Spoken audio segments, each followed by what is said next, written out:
من الشيطان الرجيم.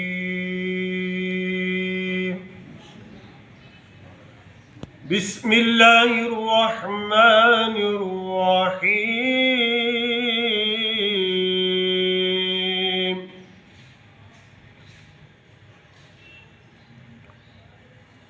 أرأيت الذي يكذب بالدين فذلك الذي يدع اليتيم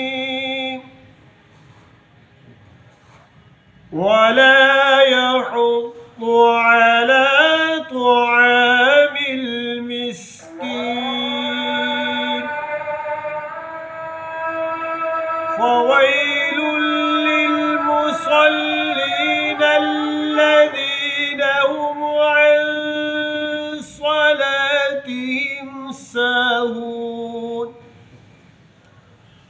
الذين هم يراءون ويمنعون الماعون.